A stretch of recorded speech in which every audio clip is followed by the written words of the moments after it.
Hello, everybody, and welcome in to Fire Pod with me, a Twin Peaks podcast, friendly to the first-time viewer and the rewatcher alike. I am the rewatcher, Colton Robertson, and I'm joined by the first-time viewer, Joseph George. What is up, buddy?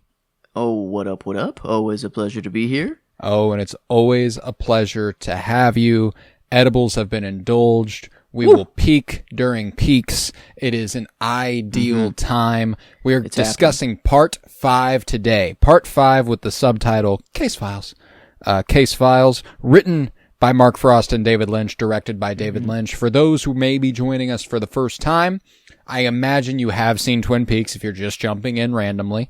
But if you haven't and you are just jumping in, bad choice, because we could spoil anything that has happened before. Like I said, Joseph is a first-time viewer, so we won't be spoiling anything that comes after, but we'll be spoiling the shit out of this episode, and anything that came before it is absolutely fair game. And there's some stuff in this episode where stuff that came before it will be fair game. So I'm very, very excited to discuss it. That's your warning. If you've never watched the show, I don't know why you're here, but you should watch it and then you should come back. That's what I'll say. How are we feeling about Part 5, my friend?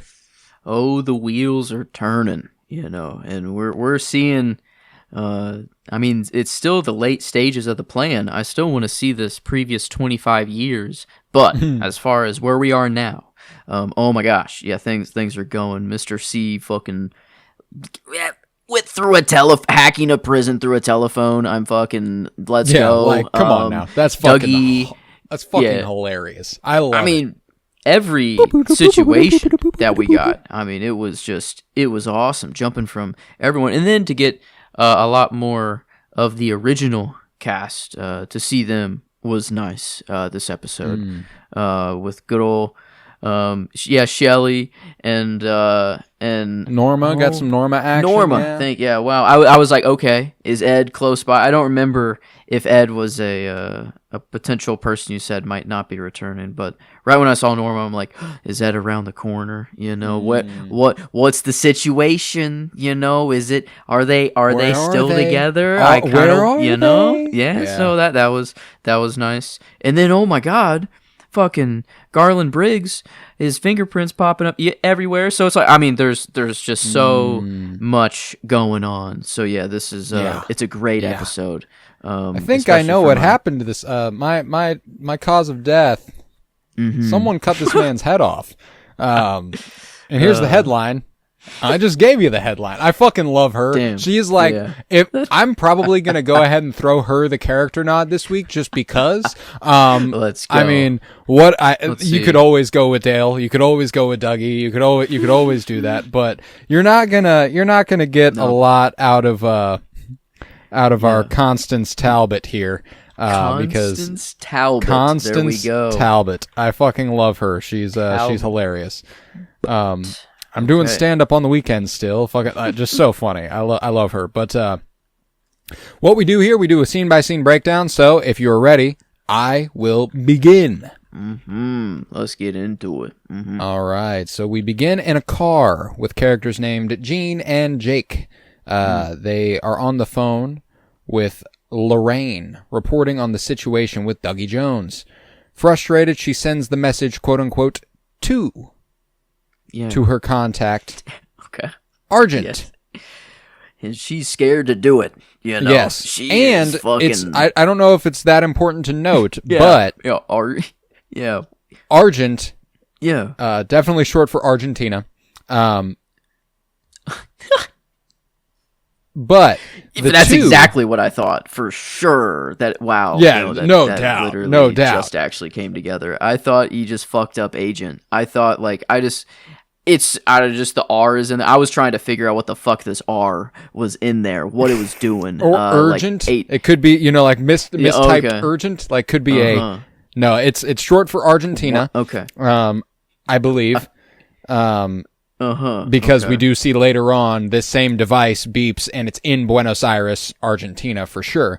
Does it give a little title card? Does it say? It did this time. Wow. Maybe, At the end of the episode, not at the beginning. At the end of the episode, whenever it flashes there and the thing changes back to shape. the light. and then just it says when. Oh, it does. Wow. Okay. Yeah, maybe I just missed the title card. You can be rather enraptured with the show and miss text every now and then. Like it's a real thing that happens, but especially when you watch things with subtitles. I don't know if you've noticed. Yeah, like that's true. I miss stuff that pops up as part of the show because I'm so used to having subtitles on. Yeah. So sometimes when I'm so wrapped up in it and I'm not even reading, I don't read anything. You know. Yeah. Yeah, this is. I got no subtitles at all, so really, I should have. I mean, I feel like you were in the thick. Yeah, I'm up. I don't know, and my brain just was going wild. I love it, but I don't know how important it is to note this, but the message 2, which is literally the number 2, is like one character out of 160 possible. Like, there's a limit to how much you can send to this contact. To this device, which is interesting. I don't know how important that is. Like, genuinely, even being the rewatcher, I don't remember if that's important, but it's something that I noticed this time. So we got a lady in Argentina that's fucking scared shitless sending this message to this box, and then it just beeps. Well, at first, I don't know how long of a time gap was in between, when we saw it. Yeah, how long does the message take to travel? Yeah. And then it just whoop, is just a whatever the fuck it turned in. I don't even know what it turned into. A fucking I am lost as to what the hell's going on here. It's just it's Mr. C at work in some way, and I don't know how it connects at all right now. And the fucking wooden bowl, like, it's so specific. I mean, this is like, and it's in like inside of like a wall. It's not even in like a real. It's like just you can't even tell where we're really at. It's a weird. It's I mean, very Lynchian, very Lynchian. And this is not when the device changes shape, but this is the first glimpse of it. Yes. The device, which is the device, is in Buenos Aires. I don't believe that she is. Oh, okay, yes. Okay, thank you. I guess. And she, it rings and flashes twice with 2 red lights, and then we cut away, where we find Constance Talbot, Detective Mackley, and Detective Harrison observing the John Doe in the morgue with his chest cut wide open. Talbot confirms that the decapitation was the man's cause of death, and presents a ring found inside the body.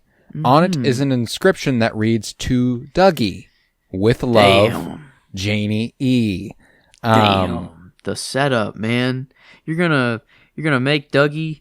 I mean, he's into some shady shit already. It's not looking good for Dougie as far as like the police are concerned. But this is a whole nother step here.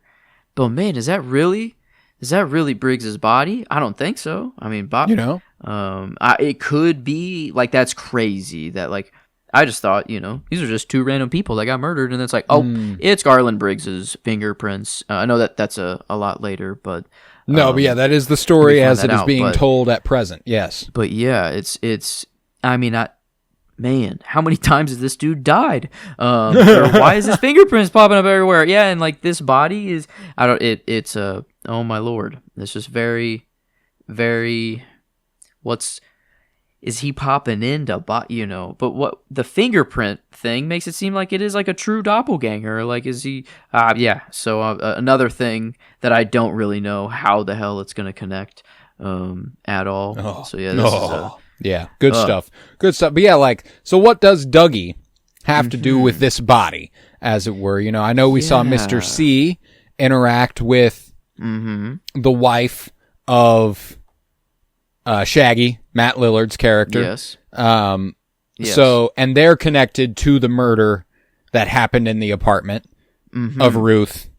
So, or at least the murder might not have happened in the apartment. That's definitely where the bodies were placed, obviously. But it feels like a Mr. C plant. Yeah, Mr. C's trying to set Dougie up for the fall. Yeah, and my only catch is, like, why does he want Dougie just to go to jail? Like, what is he's not doing anything right now, he's like, he's not taking any mental bandwidth. I guess does him sitting in a cell just make it easier for Mr. C to live as he is, or like it's like a I feel like ultimately he wants Dougie to die, like right. and that would in, be like, the ideal jail situation. Yeah, jail doesn't really seem. I mean, maybe the death penalty, I guess, I don't know, but it just feels like he's setting him up for the legal system to take control instead of him just killing him. Is there any chance this was a backup plan? You know, because as far as Mr. C is concerned, Dougie did go in his place to the Black Lodge. That's true. You know, like I don't know what Mr. C's influence is. But I have the feeling that Goodale being in Dougie Jones's body now isn't exactly on his radar, because he's also, if those henchmen who are still poking around with his car and stuff are reporting to Mr. C, they would only corroborate the idea that Dougie is gone. That's true. You know, because his car's still there. He never left the house. So like, according to Mr. C's ideas, you know, I'm sure he's not telling all of his henchmen this. Oh, okay, cool. He disappeared into the Black Lodge. Ideal. Yeah. There's no way to actually know that Goodale's walking around. They've missed him every time. He ducked down, it's like he's very dodging all of them. Yeah, but without even trying. Yeah. So That's a crazy backup plan to murder two people, to slice them up in this way, and then plan a ring. That's why I'm like, it's probably not a backup plan. But it's definitely. But that's why I'm like, is the frame job even exactly what we're looking at? Like, or is there a chance that this is something that, say it is Garland, whoever this is, wanted them to find, so that they would go to Dougie. Like Garland might, if it's Garland, he would be connected to something greater, and he would know a way to direct them a little bit. Fucking yes, he hasn't eaten in days, and he just had the ring. Yeah, that's what. Yeah, I guess. At first, I'm like, I thought it was strange. Of like, what a weird thing to do as a killer, you know, and it only made sense for like a Mr. C plant job. But like, it makes a lot more sense that it was taken voluntarily. Yeah, indulged in purposefully. This is now, to what end, I don't know. If it's to lead them to, I mean, Garland had his hands in all sorts of pots. So if Garland, but according to Bobby, Garland died years ago, like a really long time ago, not long after the end of Twin Peaks. So I don't know. It's tough. There's a lot of back and forth there, but it feels like how Bob can just go and just hop between people, and just choose different avatars. It seems, or they're all kind of the same. But I think Briggs can kind of do the same thing, or he's either he can hop and he's a good version of kind of Bob, or he's just like the giant now, and like a guiding voice, and like he's pulling strings from the other side, and he is talking to Coop directly. I like that a whole lot more. Of like, hey, actually find this guy. Like, you need to find Dougie. Like, he's in danger, and that's who we want. That's not Dougie. That's our boy. So yeah, I like that. I like he's still trying to, I don't know, save our boy. But I mean, something's still got to. Mr. C's got to go in order, for the brain to come back. But yeah, that's okay. Much better on the ring, or that feels cool. Good. But yeah, it's still, you know, Dougie and Janie E. Very specific. Definitely going to point them in a very particular direction. So we shall see where that goes. But elsewhere, Cooper's doppelganger sits in his jail cell, and now the food is coming. And he takes his food and goes to the mirror, where we see flashbacks of him and Bob laughing together. and then his face kind of morphs in the mirror to Bob's, or a mix of his and Bob's rather, and then back into his, and he says, "Good, you're still with me." Still with me. Yeah, which does recontextualize a little bit what this doppelganger is. Bob's not in control. Not at all times. Yeah. No. It's Mr. C has found a way to take over and just be him.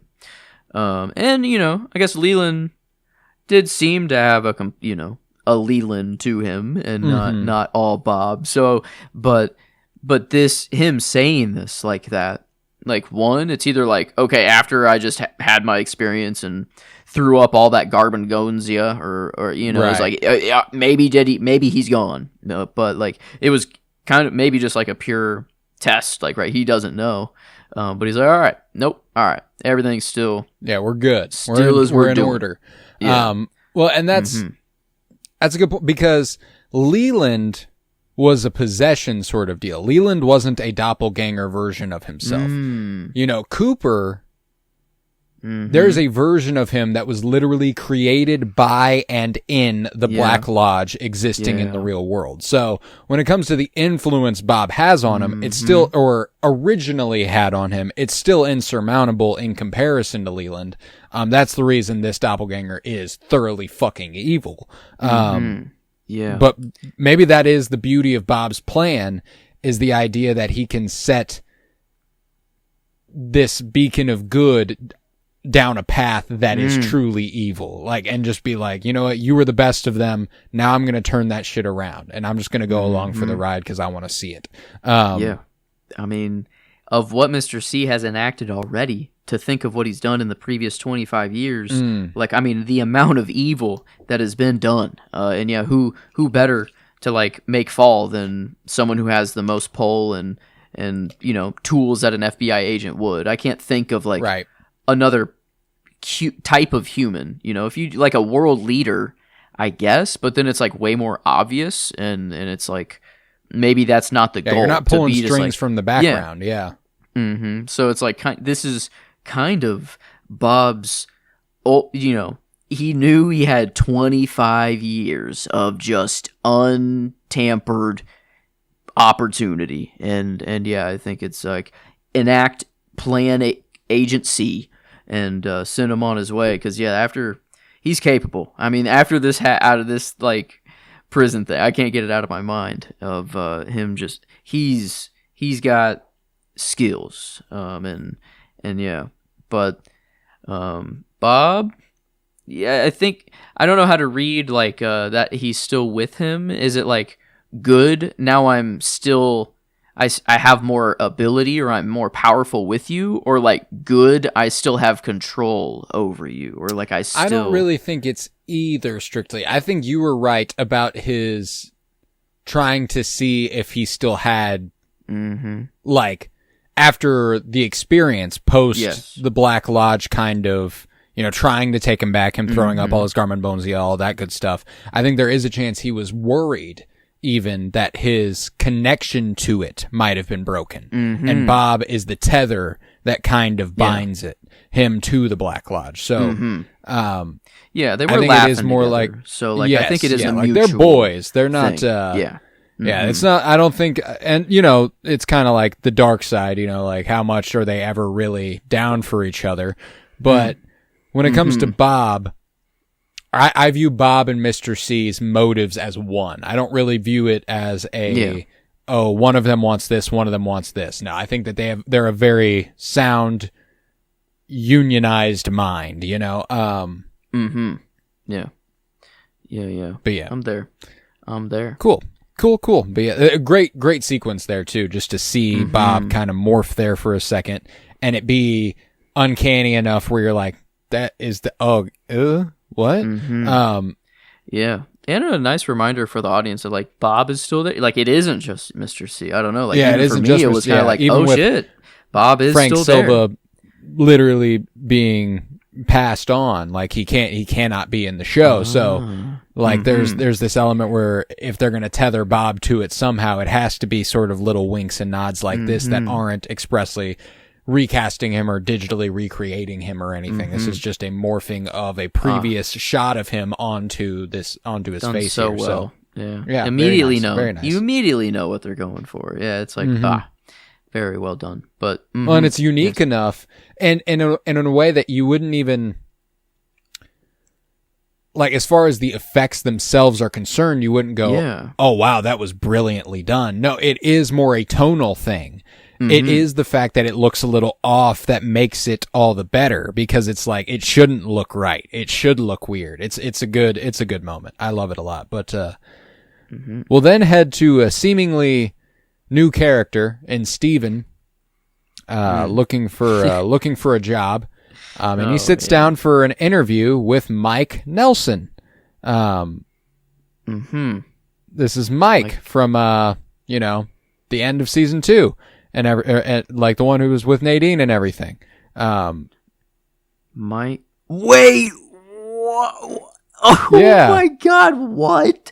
Wait, the same actor and everything? Same actor and everything. He's just he's a grown fucking man now. It's 25 years later. He is definitely the one that I had the toughest time going. Like, it took me looking at the credits and going, "Oh shit, that was Mike." Wow, Bobby instantaneously. I knew that was Bobby, but Mike, no way. I mean, it wasn't even. It wasn't even on my radar, dude. Oh my God. I thought we were just at the most I'm like, who the fuck are we looking at right now? I'm like, who are we even here with? Like, what Mike building is scorches this piece of shit. Yes. I love it.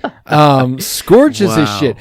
He tells him that his resume is inadequate. His forms were filled out incorrectly. He says he wouldn't take him on for a job, nor would he recommend him to work anywhere. He's a piece of shit who can rot and die for all he cares. Get the fuck out of my office. I mean, damn.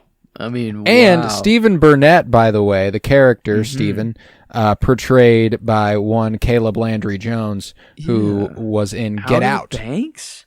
Oh, that's okay.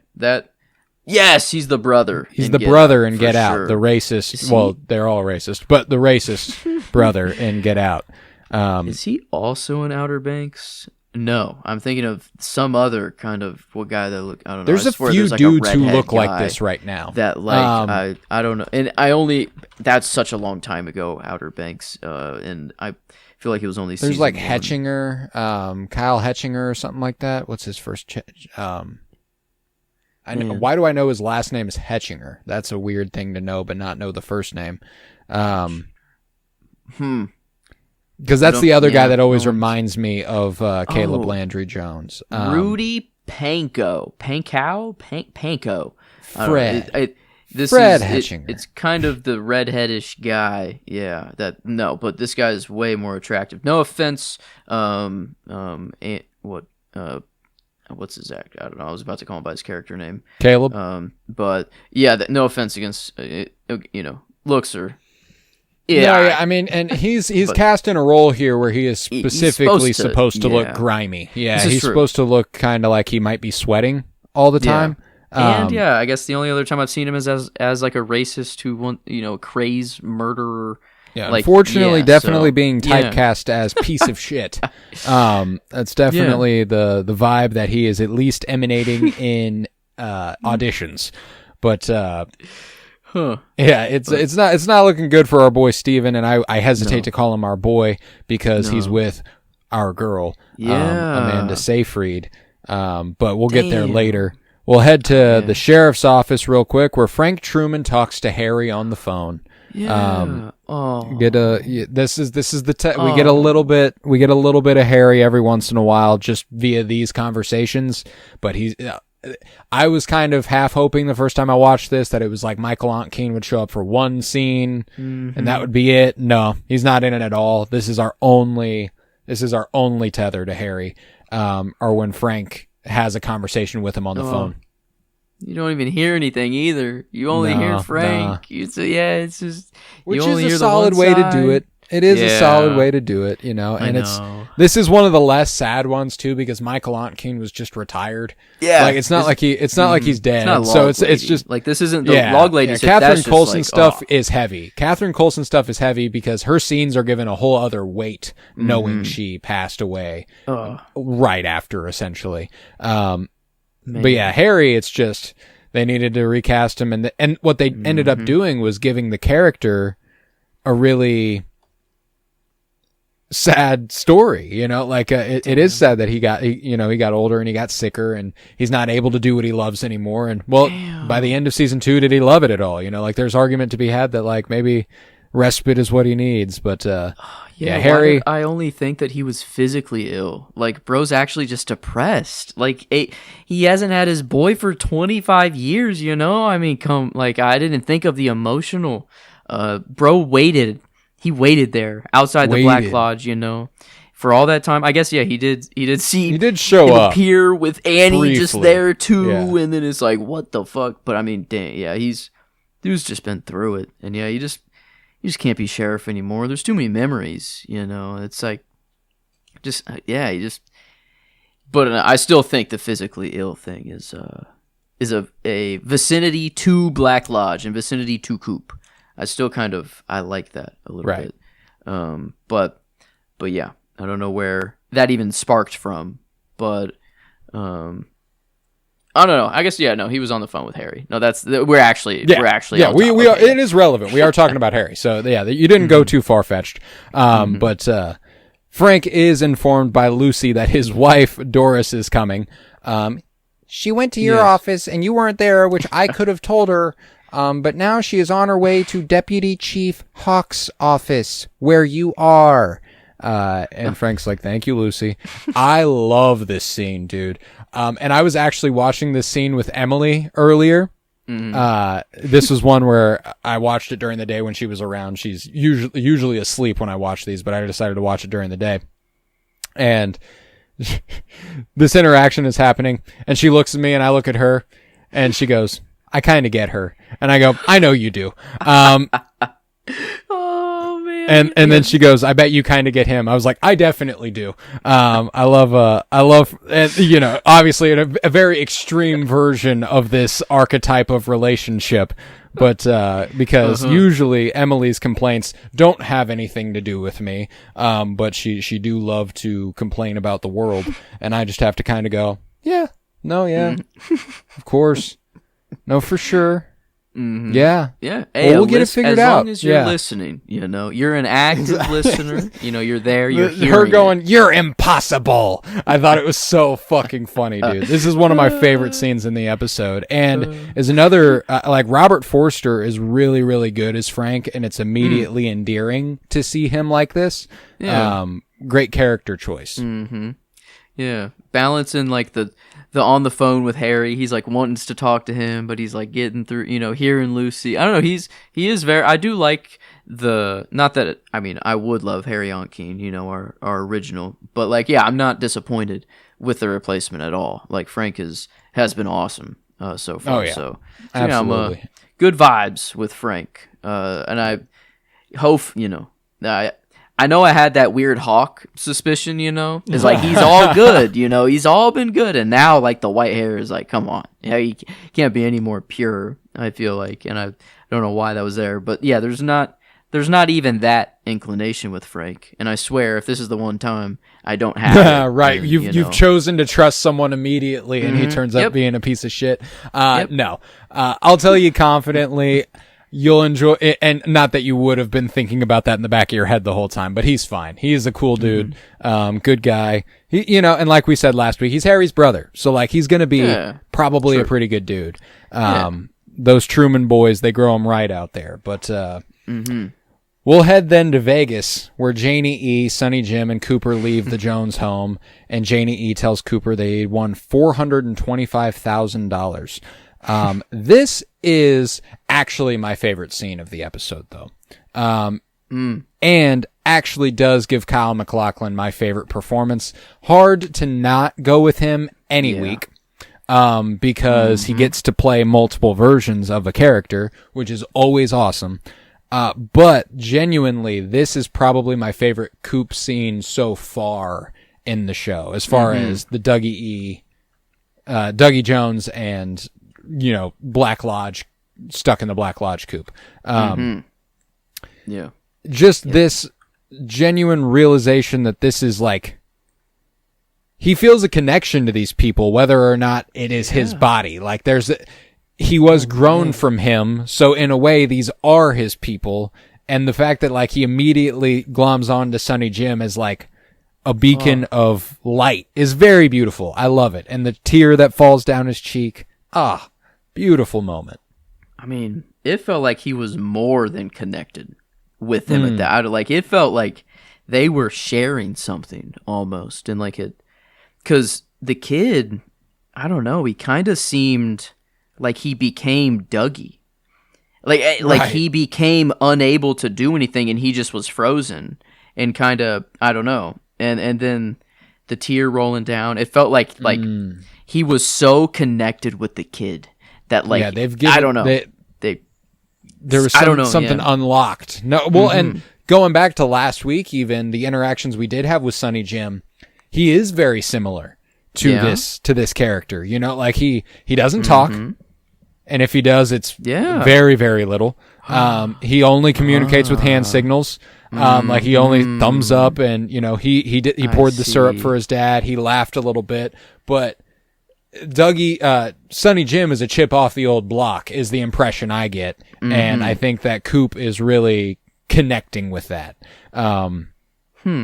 Yeah, because it has me wondering what Dougie was actually like before, because it's people don't react like it's that crazy, but they know something is off. They know something's off. Yeah, that's for sure. Janie E even goes, "You're acting weird as shit." You know, like what's going on?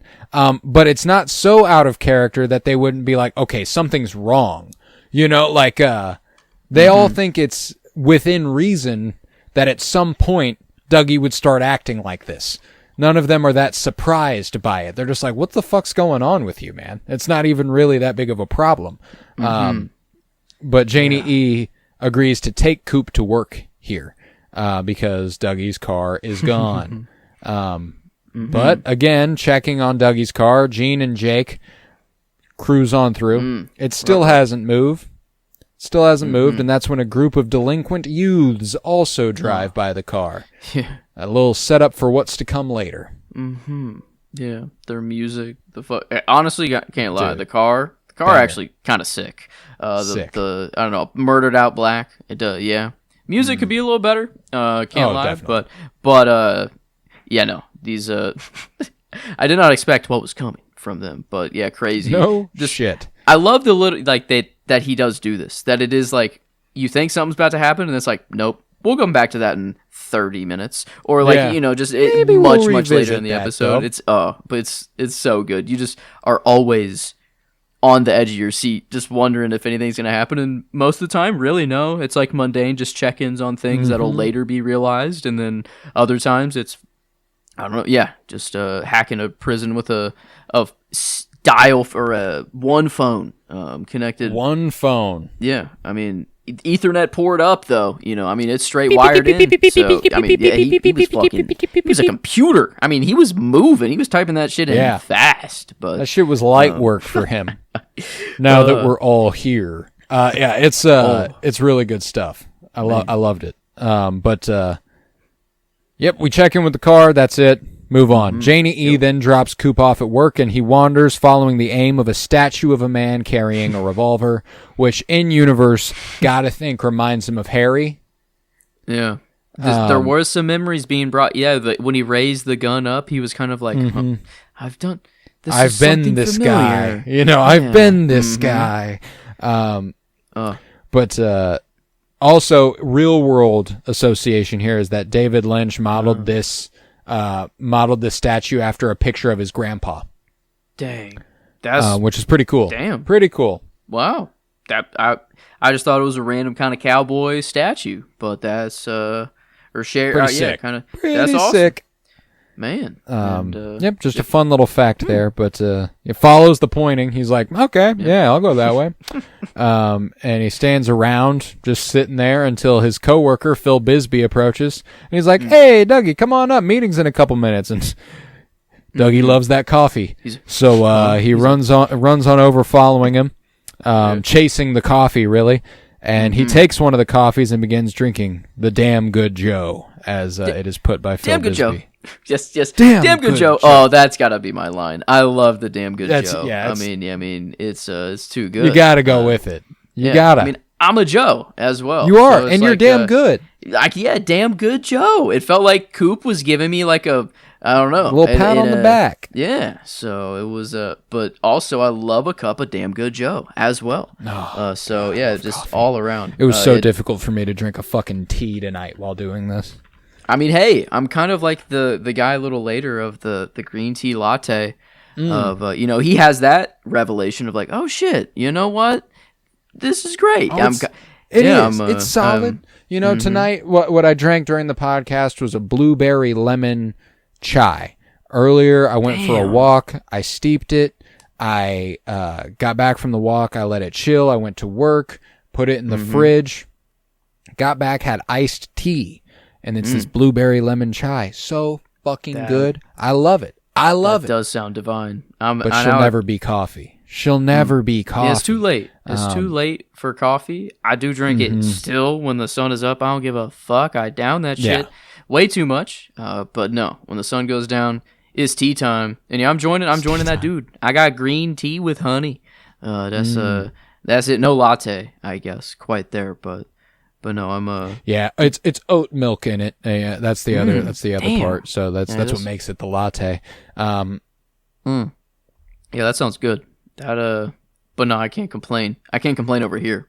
Any warm beverage, honestly, I don't really care what it tastes like. It's just if it's warm, that's really the sensation I'm after. Yeah, which is weird. That's true. But like the coffee is just there. It's really. Were you still downstairs at the hotel after the wedding? Sorry, this is an off-mic story that I'm going to bring onto the mic right now. At the hotel after the wedding a couple weekends ago, me and Joe both attended a wedding that I was in recently, and I made that tea in the lobby. Yep, you did. You did make tea in the lobby. I scorched my fucking tongue so bad drinking that. I was so fucked up that it didn't bother me that bad that night. I took a big old gulp, though. Boom. I swallowed it. Yep. Next morning, couldn't taste a fucking thing. Like, all next day, couldn't taste a fucking thing. My tongue was toasted. But I was too fucked up to think about it. I was just like... Yep. And there it went. You can't retake that one. Once it's over. It's over. Man. And my Emily was like, "Why didn't you spit it out?" I'm like, "Why am I going to spit it out? I'd rather feel it all the way down." Yeah. It feels good once it gets past my throat. That part's bad, but everything else is good. The tongue's just mighty sensitive. But no, the burn on the way down, that's like what a good whiskey or bourbon does, I love that's that like stuff. Yeah, but yeah, this a good tea. Yeah, usually it's coffee for the Peaks episodes. We used to, I don't know, usually do them in the morning. It felt like, and coffee was much more applicable. But no, the tea is it still fits. It'll do. She'll fit. And it especially fit this week with the actual respect for the green tea latte here. Hey, they knew, and Lynch knew. He did. He knew. That's a connection to the beyond there for us. Yeah. But instead, while over nearby, Darren, one of Dougie's coworkers, is turned down by Rhonda, who later escorts Coop to the bathroom. Yeah. And next to Frank, there is a gentleman named Benici served the 8th cup of, or a woman named Benici served the 8th cup carried by Phil. We also meet a gentleman who comes up behind Coop and is like, "I covered for you, buddy. You owe me." Back from Bendersville, he says, which means he's like, "You've been fucked up and gone for days. So I covered for you, but you owe me, buddy." Yeah. What the fuck? What was Dougie getting up to? Dougie wasn't just a simpleton. When we met him, he was kicking it with a sex worker in an abandoned house. This is true. Who we do see again. Jade pops back up. I forgot about this. She does. Sets a very important thing into motion, I feel like. But yes, this Dougie was. He's not so different from the Coop we see, but no, he got up to stuff that this Coop would not get up to. No, and I gotta, it's not just the sex. It's was the drugs, the rock and roll. Like there was a bag of $425,000, and Janie E still had to be like, oh, okay, this is actually enough to pay off our debt. She had to like think about it for a second. So like they're in so much debt with who? Probably Mr. C. I don't know. I feel like would make sense. But in some capacity, yeah, he's also in Vegas, which is like debt city. Yeah, homie just on his bender shit. Yeah, he went to the casino, fucking there he went again, throwing yeah, okay. Fair enough. But yes, I don't know. Dougie seems to, I don't know if it's his fault or I don't know if it's Mr. C's fault. Is kind of what I think Dougie feels a little too innocent. I don't know, but he was up to some. He was up to some nefariety, to be sure. But he's not innocent. But, yeah, that's for sure. But we'll go to Anthony Sinclair's office. Anthony Sinclair is the gentleman who, covers for Dougie's absence during the meeting. I didn't realize that we were going to keep going with this scene. That's my bad. I thought the end of the paragraph was marking a new scene. Not the case. My apologies. Gentleman's name's Anthony Sinclair that covered for Dougie here. And Sinclair begins to present a report. And when saying that there was no arson with Littlefield, Cooper blurts out, he's lying.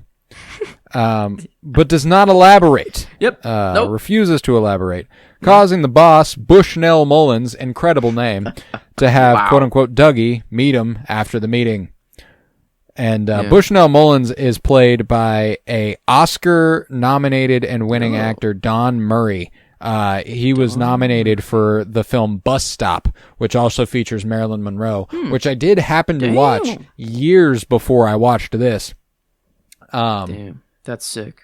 Man was in a movie I did with not Marilyn like Monroe. that movie. It's rare. It's a rare second where I was like, I'd been watching Marilyn Monroe movies, and then I got to that one, and I watched it, and I was like, this is kind of fucking awful. Damn.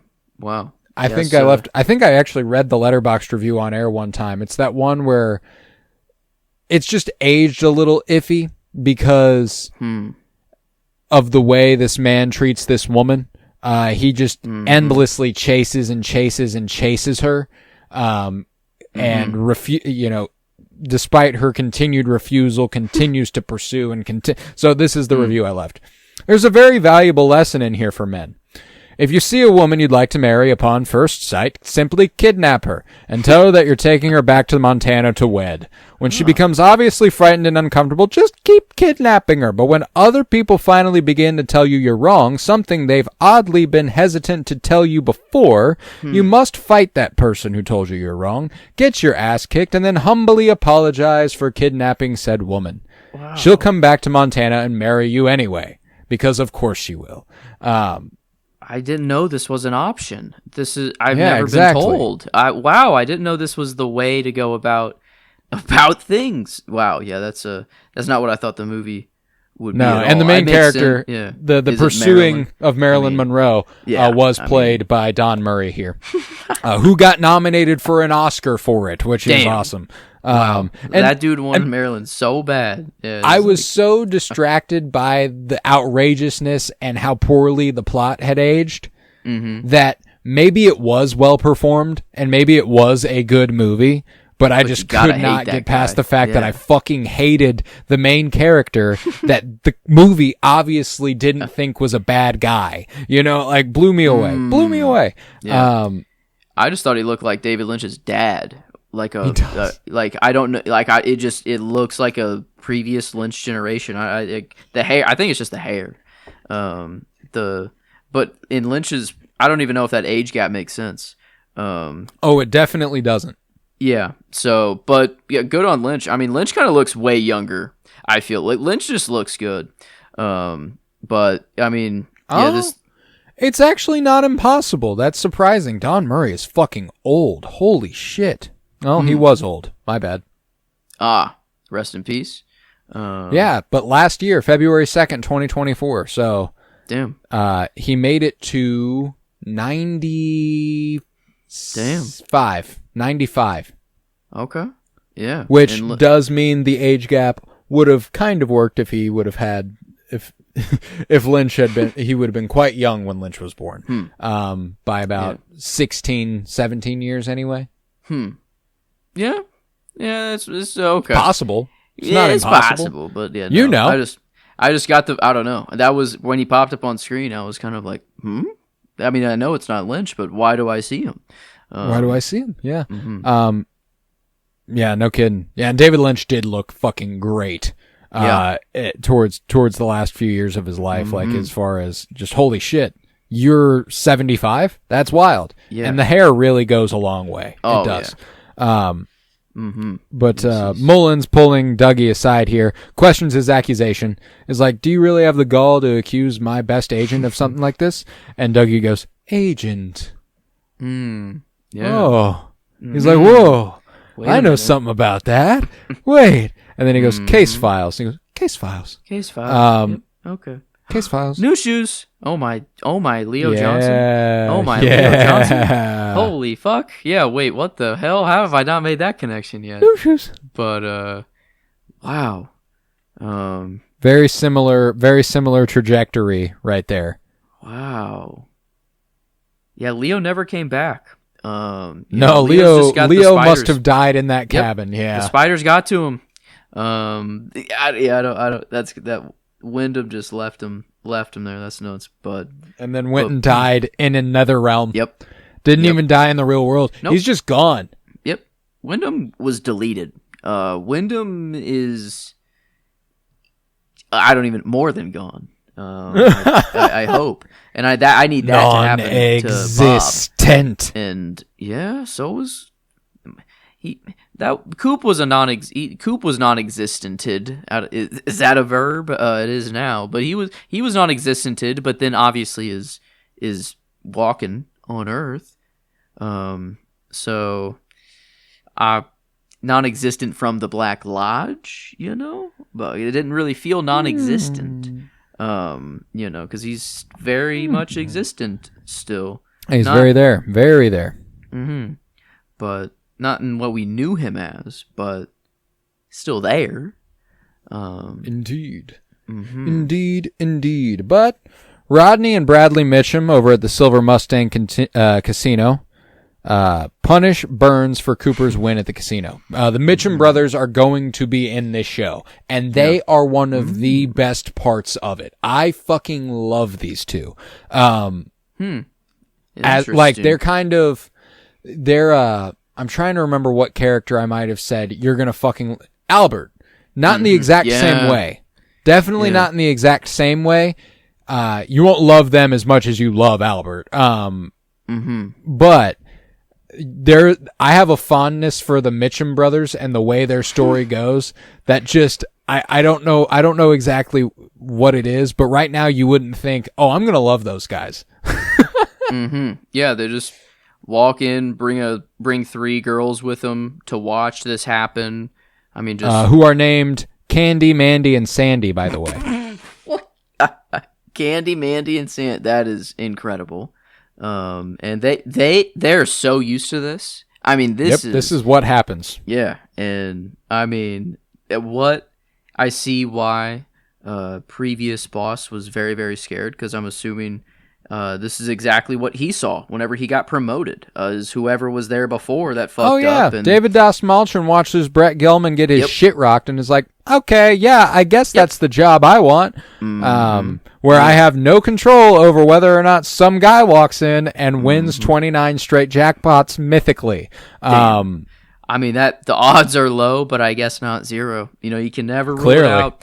It fucking happened. Mr. Jackpots walked through there. And hey, give 2 to the old lady. Lightning don't strike twice, Unless he comes back. If that dude comes back in here, you let us the fuck. See, they have it right. The previous boss was like, no, dude, come back in. Like, we want you to test your luck again, bro. No, like you want that dude to be gone forever, like never. He's definitely. Yeah. Dougie is definitely the exception to the rule. Typically at casinos, whenever somebody wins big, that's true. They're like, stay, because they want you to spend all your fucking money there that you just took from them. But this 30? Is a different kind of guy. Yeah, this is a different kind of guy.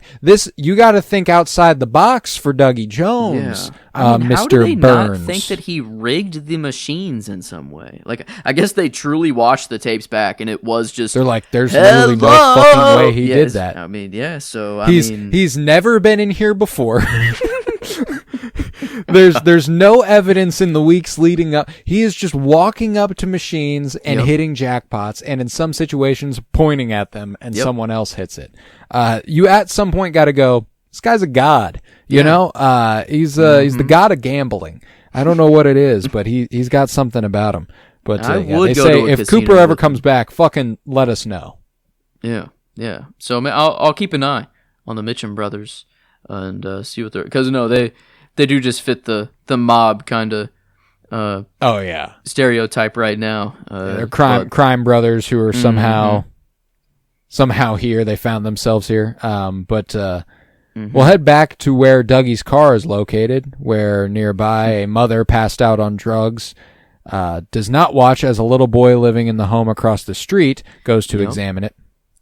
He is he's shooed away by a gang of youths.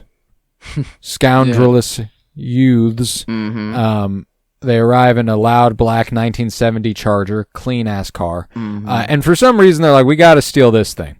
That's when the bomb under Dougie's car explodes, killing everybody who was just a little asshole to the little guy. And the boy, terrified as he's just watched several people die, he didn't look away or anything. He just watched that shit happen. No choice, really. It happened fast. Not good. Poor guy is traumatized permanently. And I mean, he already had a lot going on, a lot he was going to have to talk about later with a therapist. Because hearing him come back in, his mother slowly wakes up and stares at the door. He did look both ways before he crossed the street, though. He's a good little guy. He's a good kid. He's responsible. Yeah, and at least the mom maybe taught him. I don't know. It doesn't. So I don't. It doesn't. Likely hasn't always been high. You know. Yeah. But poor kid. I really thought he was gonna blow up, so I'm glad he did it. That was right when he's walking over there. I'm like, God damn it! Why are you walking over there? I can't. Like, killing a fucking kid that way would be so fucking. Oh brutal. My God! But it doesn't seem out of character though. Like I'm like, are we really doing this? I'm like, because he touches, the kid puts his hand on the bomb, and I thought like it could have just gone off right there, and I was like, oh my Lord. But yeah, just a small child going, and then them being like. Directed by David Lynch. Specifically, Frost was like, all right, I wouldn't do this, but Lynch, fuck it, kill the kid. Let's fucking kill the kid. Just run it. But no, these scoundrels, though, I feel like they know that this is Dougie's car. Those rapscallions, them. They don't know that there is a bomb underneath it. I don't think they would have been as eager to steal it. But I think it's they're tangled up in whatever Dougie's previous business was, and this is their way of trying to get back at him, I guess. It definitely seems like there's two parties involved here. One of them is Mr. C's guys, and one of them is whatever else he's got going on. The ones who have whatever else going on don't know what they signed up for a little bit, And so I feel like it can all still be Mr. C at the top. Like, it's like he's controlling both of these parties somehow. But it does feel that it is more of like Dougie's personal life that is into this. But I feel like Mr. C had a lot of... Maybe he was already controlling Dougie's life. Like, he knew of this doppelganger, quite obviously. He knew... he had to have created and everything. Yeah. So, I mean, like, I think, like, his life is completely manufactured and very likely by Mr. C. So, I don't know how tight his web is, I guess, or how tight his grasp is around Dougie's life. But yeah, that's these goons, I guess. These guys they're gone. I guess they're burnt to a crisp. But it felt very to personally attack Dougie, not just a random car. Oh yeah, definitely very targeted. But elsewhere, An auto detailer informs Jade that he found a set of keys for the Great Northern Hotel in her car. You got a John from Washington? Yeah. She's like, I don't know. And since they have an address on them, she just goes ahead and throws them in the mailbox for delivery. So Jade, which is another color for green, which is the color of the ring, might I add. The Jade ring. The energy is swarming about everything here. Yeah. I'm also just fucking fried. Didn't think of that until I read the word Jade Jeep just now. Jade, yes. It would have been insane if she had a Jade wrapped Jeep, or it was like the same there. That'd just but be no, cool. yeah, that'd be nice to look at.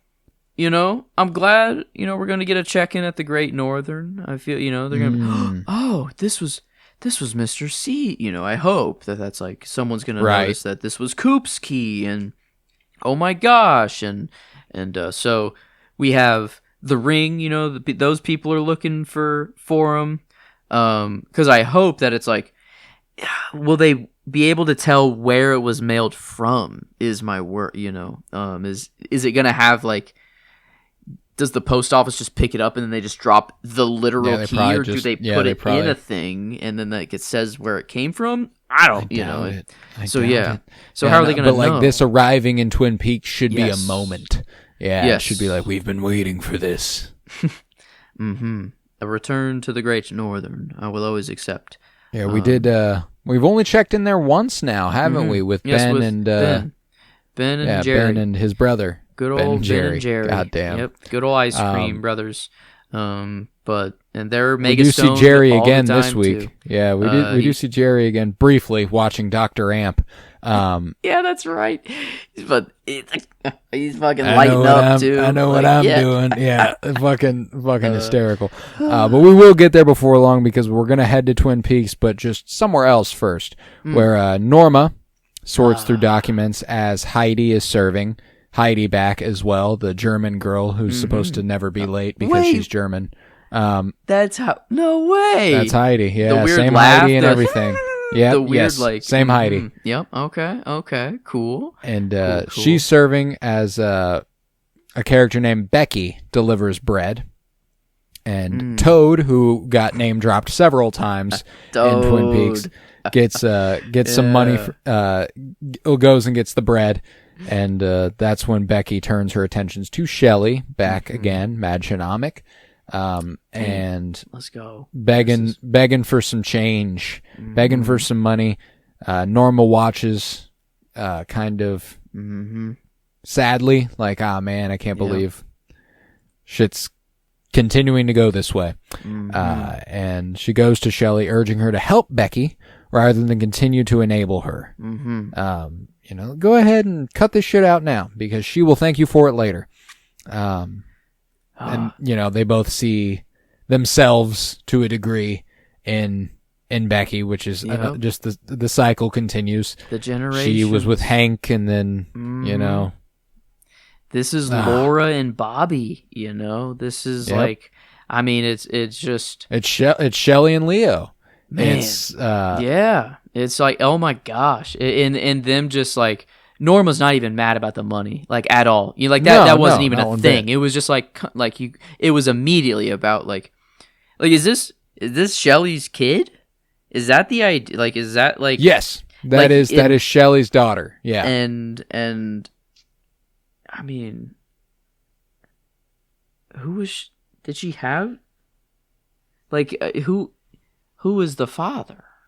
Like, is like but is best it candidate would be Bobby, right? Yeah, I know, but is that I they weren't fully together, at the end, and Bobby was trying to, I guess, go for Audrey for a little bit there. He kind of, toiled things. Yeah, they kind of assassinated that character a little bit towards the end of season 2. I'd say maybe just a tad. He came to his senses, and he was like, "Oh, Shelley, I didn't realize how good I had it with you, and he came back. I've seen some shit. I'm done." Because I would like that to be like seeing Bobby now. That's I like that. It'd be great if they ended up together. Yeah, like this version of Bobby. Yeah, that'd be great. How much did Shelley let him get away with though? Like at what point does Shelley go? Yeah, you just need to grow up, and we're never gonna happen.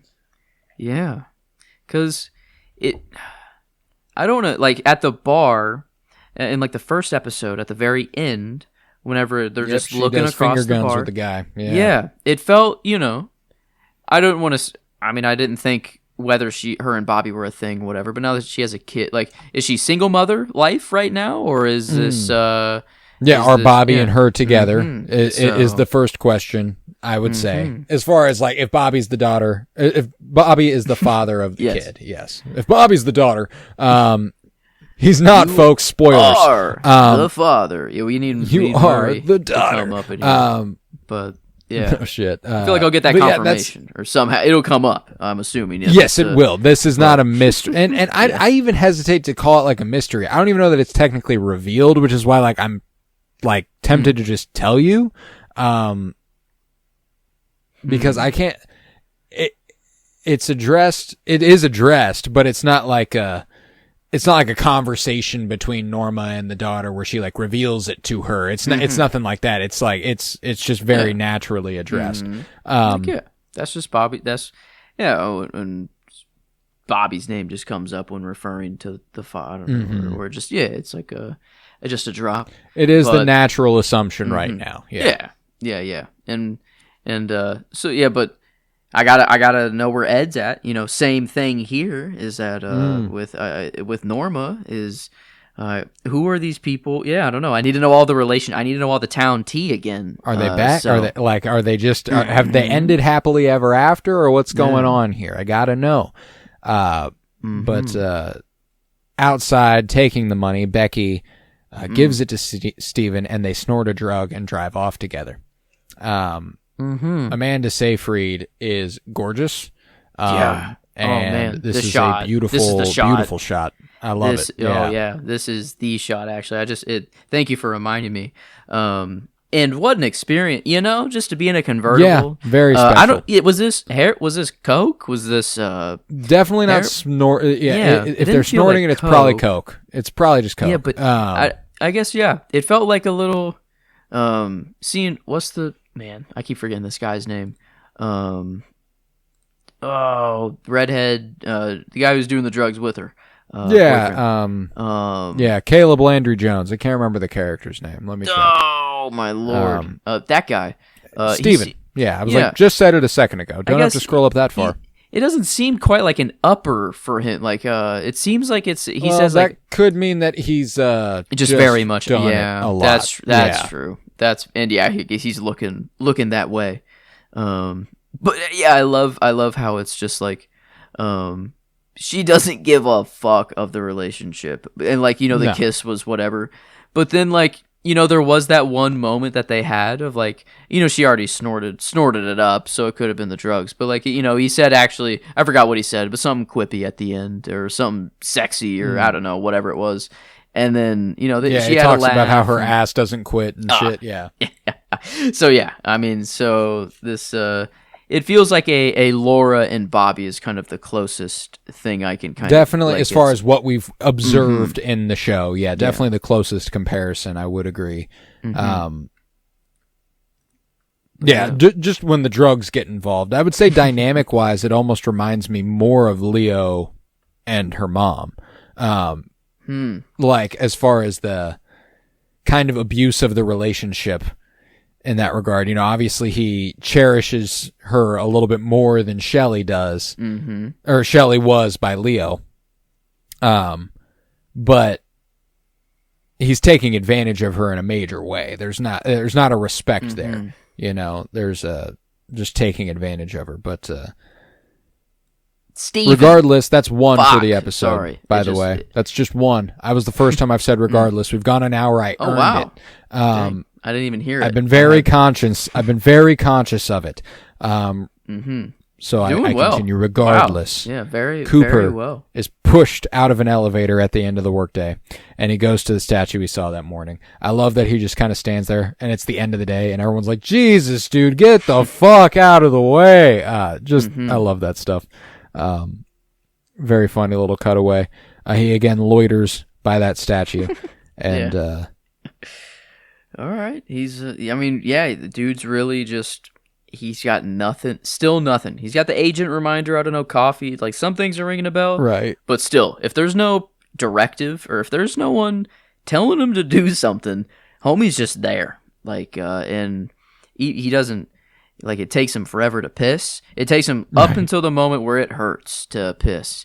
And almost could have made out with one of his coworkers, I guess, because I mean, and like a really, really fine ass coworker, by the way. Yeah, and so I mean, Dougie. It seemed that Dougie tried to hit on her, and then she was like, obviously not to Dougie. It's because she's like, I'll finally let you kiss me. Now he looks like this, and he's kind of, he's a little ditzy. Like, well, yeah, like, hey, okay. He's a himbo now. Hey, I'll take some Coop. Some Kyle. This is prime. This is, in the suit. I guess, he's in his green suit here. So, I mean, hey, even, it's not even Doctor something that's Who fitting looking him. ass. Yeah, fitting him well. Dr. Seuss looking ass. Cat in the Hat. Cat in the Hat is all I could think about. The movie, when he wears this big green suit, reminds me so much of that village, as it were, in that movie. Yes, that's good. But I expected maybe his other employees to be in similar clothing. No, they're in completely normal business just his clothes. Vibe. It's just Dougie. That's just Dougie, which is that's great. So yeah, this an insurance guy. Okay, bro's just an insurance agent. I kind of expected. I don't know what I expected, but he's living the double life. It feels like. Oh yeah, so, definitely. I don't. And this is a nice insurance agency, by the way. Like, insurance offices don't typically look like this. Yeah. I mean, it's also in Vegas, so maybe it's a little bit more normal. Is that just what it's like there? That's crazy. I mean, you just in an elevator with just so many offices. You just never like not one floor is related to the other, or like is this a right? But a different world. How many office buildings are there in Vegas? Really, like that's.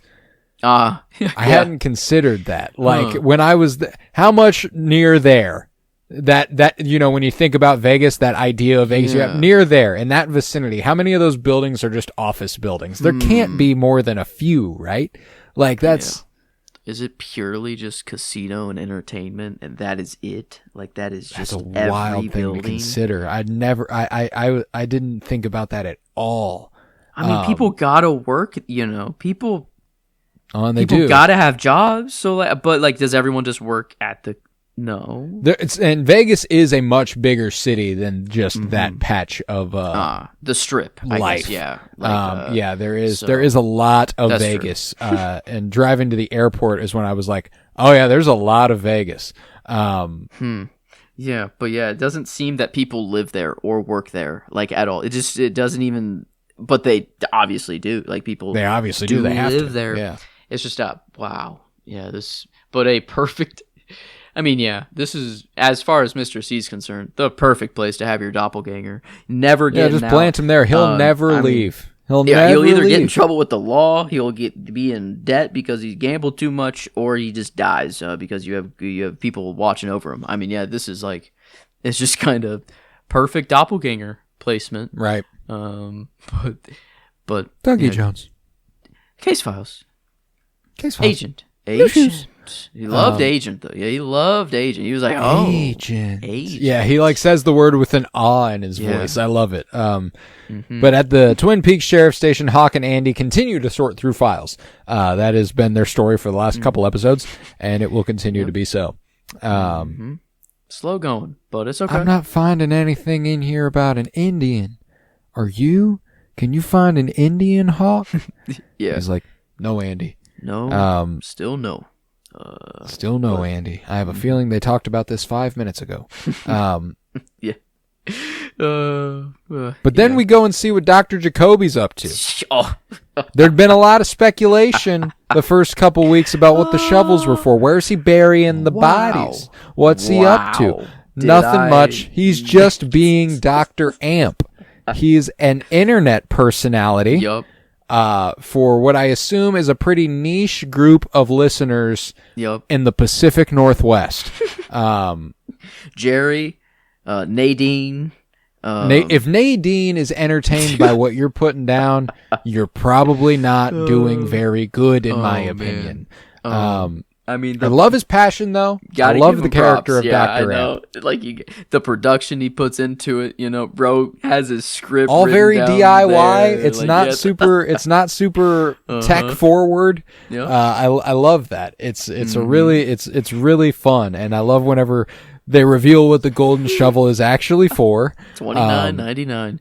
$29.99. Dig yourself out of the shit. I never sent $30 a lot of times faster to that PO box. By the way, I mean it was instantaneous. I added straight. No, yeah. I wonder if that let me write this check. Yeah, no phone number. I wish there was a phone number or like something to call that I could have called and then heard like a message or something. But I wonder, Dr. Amp. Yeah, if that PO box actually does exist. Because there was like fucking hilarious. It does say Twin Peaks, Washington, though, and is that like? Oh, is that? It's not a real city. Yeah. So yeah. Is it like now though? Is it? No. Okay. Yeah, Has it become a real city? Doesn't. Oh, I remember. We're going to rename this place, and it's just random mountains that people have named Twin Peaks. They that are the Twin Peaks. Yeah. Okay. Maybe a couple restaurants in Washington, even. Yeah, but no golden shovel for me. I guess I can literally no golden shovel. Just get some gold. You could do it. They showed you how. Yeah. And it doesn't even need to be gold to get me out of shit. The shovel works without the exactly. gold. That's all branding, and frankly, that's genius. The guy's got a mind for marketing. Yeah. But yeah, Dr. Jacoby has definitely evolved from when we saw him in seasons 1 and 2. He's definitely become even more him, which is pretty impressive. And don't put that poison in your body. I mean, he got so worked up he had to take a drink of whatever the fuck. Huckleberry extract with the water from sterilized and boiling water. Yeah. Oh man, yeah, he's passionate. That's he for is. Sure. He's feeling it. But not. I can't tell you. Multiple times whenever you were alluding to the fact that you set me up so hard with a few where you'd be like, well, I still don't trust Dr. Jacoby, and this was like towards the end of the original run of the show, like during season 2. Like, where's he been? I still don't trust him. I'm like, so he's got to shovel himself out of a lot of shit for you. And oh man, you'd be like, yeah. And I just had no clue. You have no clue until you know. So whenever people hit me up and they go, he's gonna figure, and that's not the sort of thing they would say that about, but like, that's how I implement it. It's not like I'm going really heavy-handed with it and emphasizing it. Like, you better watch out for this guy, wink, wink, nudge, nudge. No, I like to be playful, and if you know, you know, and if you don't, you don't. I mean, there was a literal moment in the show of Leland holding up a sign of Bob saying, "Have you seen this man?" I feel like you in that point, like I clocked it 0. Like there was nothing going on with that. I cannot wait to listen to the show again. Like, I don't know when. It's probably not going to be anytime soon, strictly, but like all the way through, watch the show, maybe listen to our podcast about it just to relive it a little bit. Yes. Just whenever the natural rewatch comes up, you just actually listen to the pod alongside. Like you catching the things I say. Like, I specifically need you to re-listen to it more than I need to re-listen to it, just because I want to know how much you pick up on what I'm putting down now. Yeah. That's a cool thing. I didn't even realize that I have this permanent time capsule of my first thoughts of Peaks and what I thought. And then the rewatch is going to be so fun to actually go back and like, here's what I was thinking at the time, and it's gonna be so wrong, just so out there. I mean, the first episode when we're going, I took you through every character, and I was like, so we're gonna talk, like, every character introduction, I'm gonna ask you how you feel about them, what they so far, what are they giving you? And you got to Leland, and you went because it was after I'd also presented the idea that I'm gonna end every episode with the who killed Laura Palmer question, and we specifically got to Leland, and you went, well, it's obviously not the dad. I think it's safe to say it's not the dad, which is so fucking funny. Wow. And at the time. Yeah, it is safe to say. But it was unsafe. You didn't know, but it was unsafe. But we'll head forth to the Pentagon. Ah, yes. How about that? They're Wow. just like, we're going to the fucking Pentagon in Twin Peaks, baby. Let's get it. Where we see Lieutenant Cynthia Knox, inform Colonel Davis that they have received a match on Major Garland Briggs' fingerprints. Yes. Colonel Davis, played by the legend Ernie Hudson, by the way. That's a Ghostbuster right there, in front of us. We love Ernie Hudson. Legendary actor of stage and screen, mostly screen. Don't know if he's done many plays. Maybe he has. I don't want to discredit the gentleman. Very fitting though, being a Ghostbuster. I don't know. He's searching Busting for ghosts. Garland Briggs. Yeah, I don't know. This is seems like quite the ghost. I mean, for 25 years they've been looking for the man. So yeah, I mean, man, it feels like. It's the 16th match for his prints, too, in 25 years. 16. And every single one is some sort of fluke, according to Davis. He's like, if this one turns out like all the others. Yeah, it's not actually him. It's not. But the fact that he's saying this time, he's so, saying, no, it's going to be another fluke. This is what makes me think it's actually his body somehow. This is the one where they're gonna need to call the FBI and get them involved. They're already in Buckhorn. They're already there. They're just at the federal prison in South Dakota. Had a few hours in a certain direction, and you get to Buckhorn. Yep. But this is how you get Lynch. And the people, Albert all on the the people scent. in the same room, this is Garland from the other side. But it feels like, is he manufacturing his own doppelgangers? They're coming with his fingerprints. I don't think that is a fluke, It's just, it doesn't end up being his body in the way that Dougie's body is different from than Coop's. Yes. Or Mr. C's even. You see yes. You see her, Krista Bell, Tammy Preston, analyzing the fingerprints and kind of thinking something's fishy, there's something not right about it. Yeah, so I feel like this is just a thing of doppelgangers, but that means Garland has 16 doppelgangers up That'd to be this a lot. point. That would be a lot. Damn, and I still don't really know the rules of how they function. It seems only one can really exist at a given time, but next week's gonna be good, buddy. Yeah, next week's gonna be fucking good. It feels like the show definitely was all right, we're going now. There's an episode within the next 3 weeks. Could be next week, could be the week after, could be that third week.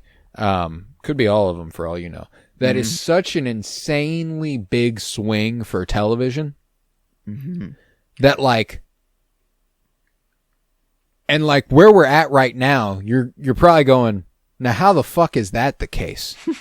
What could we possibly do within the next couple episodes that's just so wild, so absurd, so insane? You just have to wait and see. It's fucking crazy. I love it. Oh man, my biggest thing right now is how Coop gets his brain back, or how he fully wakes up, if that's even possible. Right. But then I feel like there's you'd like to think so, yeah. I feel like there's some reveal. There's something that will happen that is just it changes the dynamic of the world. It is. And the way that Bob has had his reach, or not just Bob, the Black Lodge has seeped into the real world. We've only seen that evil, or we've only seen the Black Lodge, but what is there a physical White Lodge that is also seeping somewhere? And Garland feels like he is doing things on the side of good for sure. The Giant was leading Coop, or trying to, I guess, and things. So I feel I hope that there's a white reveal, a White Lodge reveal, right? Of that side that's been no, we've been cooking too. for 25 years. We knew this was going to happen. We'd have to suffer for a little bit. These 25 years would be rough. And I hate that I'm 25 years old.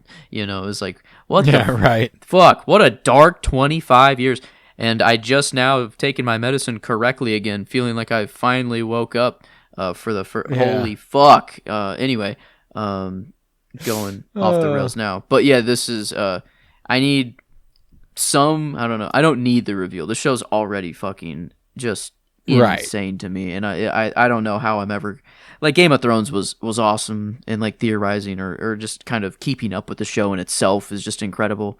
But this is like it transcends the screen. It's also, it feels more like it's mixing what made me love Game of Thrones and Westworld, and kind of and then obviously adding an entirely original flair to it. Like it's the combination of those feelings I got whenever because I know you're similar to me in that you regard Westworld as one of your favorite shows of all time. Oh yeah. It's probably a top 5 favorite show for me ever, I would say. The Sopranos, Game of Thrones, this. Oh yeah. Andor's probably there for me now. Ooh. And then probably Westworld. Yeah. Like, there was just such a special feeling the first time you watched that show. And and there always is for like a show you fall in love with. There's no doubt about that. Like, I remember the first time I watched Game of Thrones, very special period. I remember the first time I watched The Sopranos. Took me forever, but I remember it fondly. Same here. But Westworld.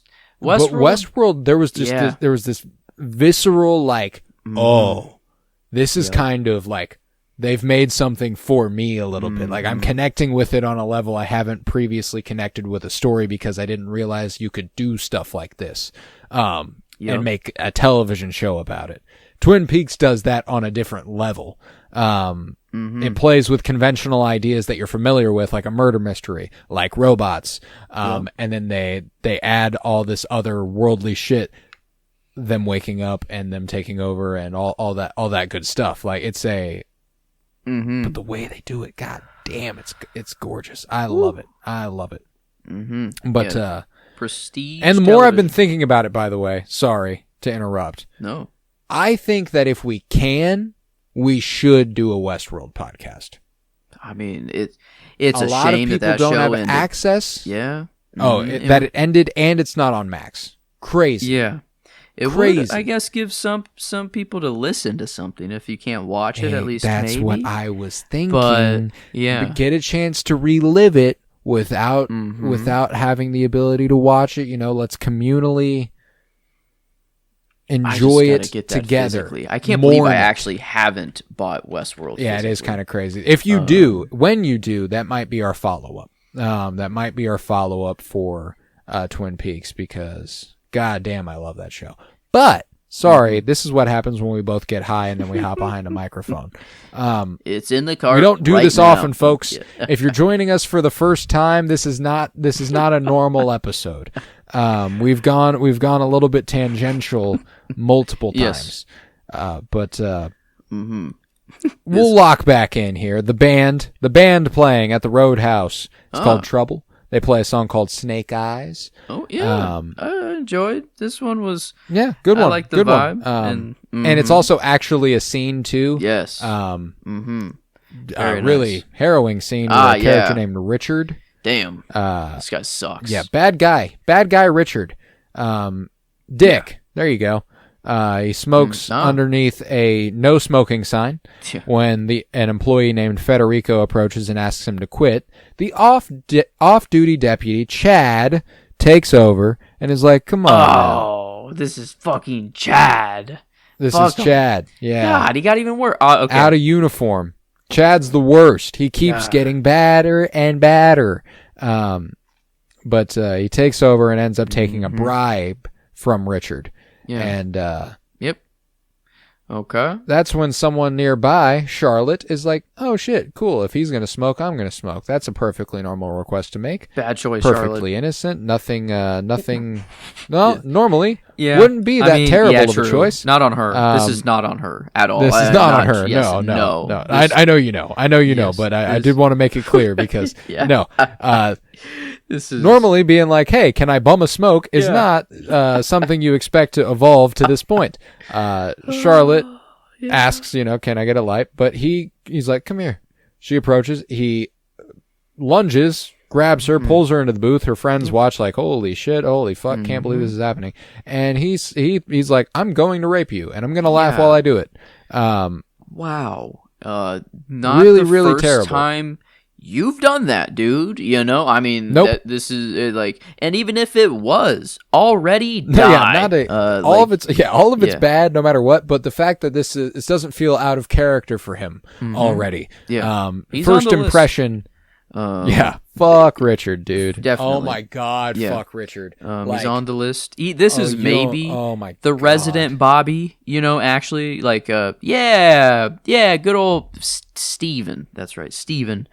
He's kind of the Mike. I feel like Right. He's not. Right. I don't know, but this is like them on like just a worse scale, or like it devolved even well, more. it's that Black Lodge seeping into the real world. The infection, I feel like, has taken all the archetypes worst. that we had, Yes, and it's boosting it even more to the dark side, as it were. But terrible guy, Richard. I won't say you haven't seen the worst of him because it's all this bad. Damn. I mean, dude is maybe just. There's nothing redeeming about this guy. He feels like he's selling, like he needs to bribe a cop for something. Is he just selling drug? Is he the one selling the drugs? Is he kind Is of Chad like helping facilitate and turn the other cheek, sort of, for the police department? Because Bobby did talk to Frank about how these kids are dying off these Chinese designer drugs and they can't find a way in. Is Chad covering that? Yeah, there's something. Yeah, Chad needs to die, and what? Fuck Chad. Fuck Richard. Dick. Yeah, Dick. I'll remember. Fuck Chad and Dick Dick. Tremaine. Dick Tremaine. I can deal with Dick. That Dick not nearly as bad as this Richard. Yeah, this Dick sucks. Wow, This Dick sucks. It hit as it was coming out of my mouth. I'm like, wow, I realize what I'm saying. you can't turn the other way at that point. You got to commit. But yeah, no, he needs to die immediately. But yeah, I'm assuming. Yeah, kind of. But the song, I don't want to good. Trouble. The band, sure. Actually, Trouble. I'm gonna check them out. I'm gonna check them out a little bit more. It was it was a nice background, to the scene. So it was. I don't know where to rank it on the the others. No, it's definitely a different kind of. Yeah, because it's not even really the outro either, like the other ones have been. There are a couple scenes left. But regardless, another good performance there musically. But we'll head to Agent Preston examining Cooper's file and compares his fingerprints from before his 1989 disappearance and from the doppelganger's booking at the federal prison. Love that. I love when this happens in shows and in movies. A picture of a character could not have possibly been taken in real life. Yeah. It is a picture from a scene in the show. Lodge. Like he's is it I mean the red curtains were back there, Like is that the picture you're talking about? Yeah, the picture of him right next to Mr. C. I thought it was a picture in the Twin Peaks Sheriff's Department, like a scene that would have been in the Sheriff's Department. I think there's the red curtains behind him. No kidding. Yeah. Which funny. makes it even most likely, bro, like that picture actually came from the White Law, or like while he was in the waiting room or whatever. But I guess they're, not the stage possible for them to get that. There were a few instances of the red curtains in real life. But I don't know. I think I'm remembering that right. The red curtains being back there, because I kind of had that thought of there's no way you could have gotten that picture. How did the FBI get that picture? Now, Joe, when you saw the red curtains, did they by chance come with flames and an accompanying musical cue that kind of goes kind of mystically? Is that what happened when you saw the red curtains? I have been seeing random flames above. Like I go to a gas station, there's a slot machine there, and then I see this random flame above. No, I wish. You got to go play. You got to go. I guess play. I haven't checked out a slot machine yet. Maybe I want to walk into a casino and just vibe it out, I mean, that would be gnarly. I mean, you got to be willing to spend a lot of money. No quarter slots anymore. I don't know. It feels they're all dollars. They're all fucking dollars. It's a screen. Days. It's a scam. It's a computer. It's a fucking joke. Yeah, it's a goddamn joke. Vegas.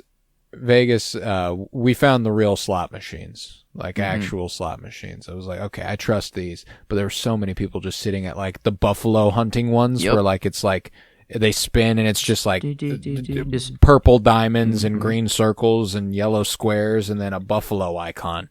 And you're like, yeah, okay. Huh? Like, what? Okay, we've lost the plot, I think. You're not gambling, you're donating money to a bad cause. Yes. Yes, it is. You're lighting that money on fire. Grow up. Sports gamble. No, I'm just kidding.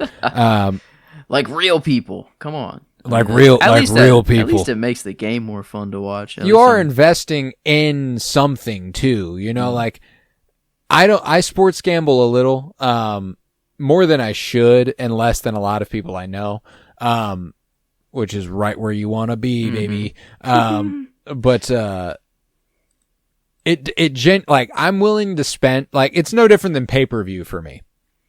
Like I'm willing to spend a couple more bucks to be more invested in a game.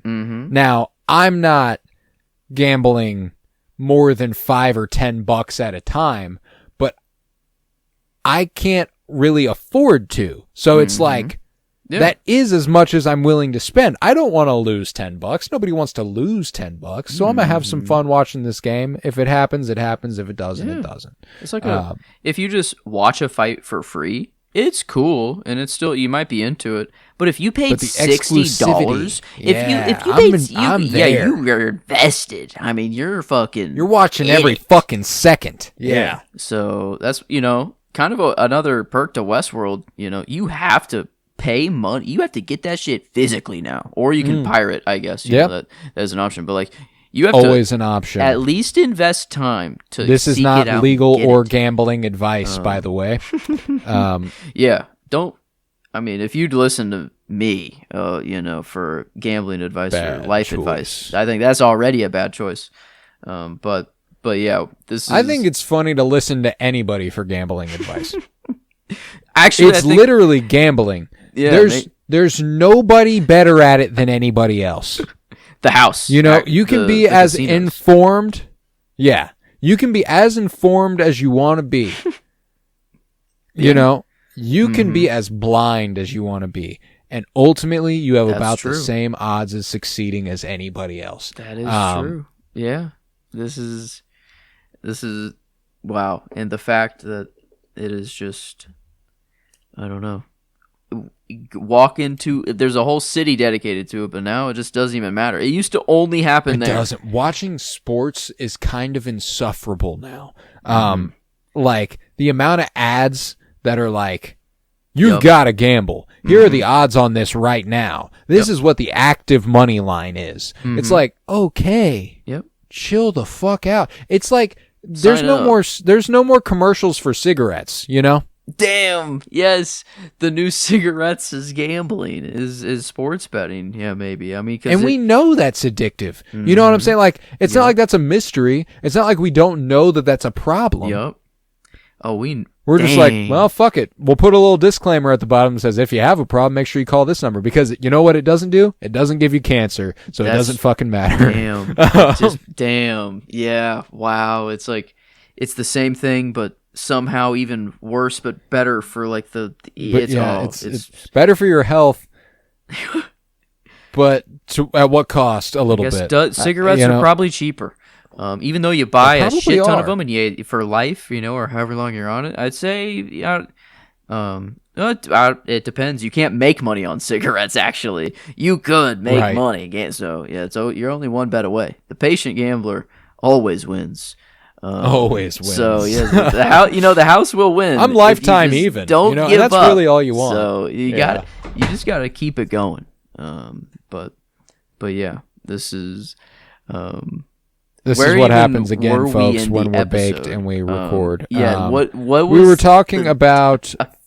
Ooh, now I don't think I can tie this back to the episode. How did we get here? It spun out of Cooper. Yep, it spun out of fingerprints. Somehow, federal prison. The red curtains. There we go. Red curtains. The red curtains appearing above slot machines, and that's how we got there. Yep. Okay. I'm glad I could rein that in a little bit. Regardless, we'll head over to the prison where Warden Murphy gives Mr. C his phone call. However, he waits for everybody to get into position and listen, and he immediately dials a number, several numbers, that sets off the prison's alarms. And he says into the phone, "The cow jumped over the moon." And before hanging up, he says that before hanging up and then stops the alarms. Yeah. Okay. So and before he gets his call, he also says something about a Mr. Strawberry, which Mr. the warden is hiding something. Dude, like... Yeah. I thought it was more the he knows something so personal about the warden. Like this, it felt like it was like a trauma thing, not like dirt on him. It felt like like he was going for the heart, or kind of like he's scaring him, and he's like, oh shit, I don't want to mess with this guy. He knows something. How does he fucking know that? Yeah. My kid, I don't know why it felt like it was personally like related just kind of to him, but it was obviously like, this is a message for you, warden. Yes, and it was very targeted. And yeah, the don't fuck with me. And now I'm gonna alert your whole prison so I can get off one sentence, and that one sentence is already cryptic enough that you didn't need to do that anyway. It felt like, if you just picked up the phone and said the cow jumped over the moon, what the fuck, I guess they would know you said that. But, maybe the number he dialed, this isn't what he was trying to do. It's just a side effect of what he's doing. Ah, you're right. Because, like, did the lady that dialed 2 really change the beeper fucking thing into the whatever? Or, like, was it Mr. C it was this. Finalizing? It was this. He sent, yes. So, like, that happened. The cow jumping, I don't know if someone is actually on the other end of the line hearing him say this, and then that person is going to go do something now. And so, like, yeah, it feels like this set a lot of things into motion. And yeah, but he... Don't fuck with Mr. C. I don't know. He's like, he has got the ability to... Dirt. Yeah. He's got it all. Yeah. There's something really, really scary about Mr. C. But yeah, I think it's his message that does this to the device in Argentina. Yeah. And then we cut to Cooper, who continues to observe the statue, and the episode ends. Damn. Yeah. I mean, wow. We're changing a machine into a fucking black... weirdly shaped, or I don't even know what to call it, and then just there's Dougie, or not Dougie, there's just Coop. Dougie Jones. Case files, game agent, damn good joke. Yeah, it's just Leo Johnson is his way through life right now. My boy, he's just kicking it. But yeah, that concludes another episode of Twin Peaks. A loaded one, but yeah, it was good, man. I loved it. Definitely our longest on the return yet, I think. Yeah, which is kind of interesting. I wonder the next because there will be longer. I'd imagine will be longer as it gets bluer. It just doesn't get any bluer than that. 88 for part 1, I guess, on the return. But 158 for Fire Walk with Me. That might be the longest. Yeah, for sure. It's gonna be a tough one to touch. 2 hours and 38 minutes is that's an hour longer than we've done here. Holy shit, we talked about that movie. Yeah, that's a lot. Show can get you talking. But man, there we are. I mean, we went places.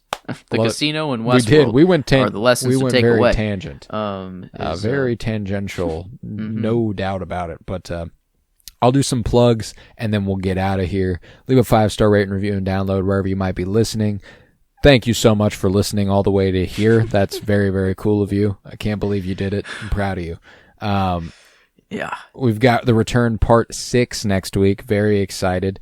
That's a really, really, that's a really good one. I love that one a lot, and I can't wait for you to see it. I'm being careful about my words because I'm excited about something in particular, but I can't really. Yes. I can't indicate it. At all. Yes. I'm liking it either way. We love those. We love those. Yes, you are. So that's next week. Leave a 5-star rate review and download wherever you might be listening. We also have a movie podcast called The Cinementalists. That's CINEMENTALISTS. Where we are beginning Nostalgia November this week. I'm very, very excited for that. And you know what? We're going to kick that shit off with The Princess Bride this Friday. I'm so excited. Great movie. I cannot wait to revisit it. About as nostalgic feeling as movies get, The Princess Bride. So I'm excited for that. We've got a fun month ahead. The Princess Bride, robots, I believe is what we landed on, right? Yes, robots next week. We're gonna bring it back in with Dazed and Confused towards the end of the month, and then we're gonna cap off the month with a Fantastic Mr. Fox live commentary, and that's gonna be a good time, man. I'm very excited for that. But Yup. we also have Geek With Me, where we are taking a break right now. I don't think we have anything particularly planned for November. There could be episodes popping up, but we just did last week something, a Frankenstein's Monster episode to celebrate Halloween with comic book characters and a little bit of a draft format. It was a great time, and we'll be getting to comic book alphabet soup, which is going to be starting in December. We're also going to celebrate The Force Awakens 10-year anniversary. Turning 10 this December, which is crazy. There's like kind of a dagger in the heart, like a good remembering, but then it's been fucking 10 years. Holy, it's been 10 years. It's been a decade, my friend. Wow. I saw that shit firmly in theaters. My ass was in a seat for that, and I remember it vividly. Yes. And that's 10 whole years ago. So that's crazy. There it is. So we obviously have a lot to unpack there. And we will next month on on Geek With Me. But yeah, so those are the other podcasts. Stick with us. Like I said, we might even roll this into a Westworld pod one day. We're probably going to do another TV pod eventually, folks. I'm just gonna say it. We did a whole Game of Thrones rewatch, and we were like, man, it'll probably be a while before we touch another TV show. And within the year, we decided to commit to another year-long project. So it's inevitable. I'm not gonna say this is the last show we ever do on a TV show, beginning to end, because it's too fun not to. It's such a fun way to experience a show. And Twin Peaks has been the belle of the ball. So absolutely love it. Stick with us from here on out. Share us with anybody you know who likes Twin Peaks or should watch Twin Peaks. Make sure that they watch Twin Peaks, really. That's the point. But with that, I was Colton Robertson, and I was joined by Joseph George. Thank you very much, homie. Oh, thank you for having me. It's always a pleasure to be here, homie. Oh, and it's always a pleasure to have you. And remember, got a light.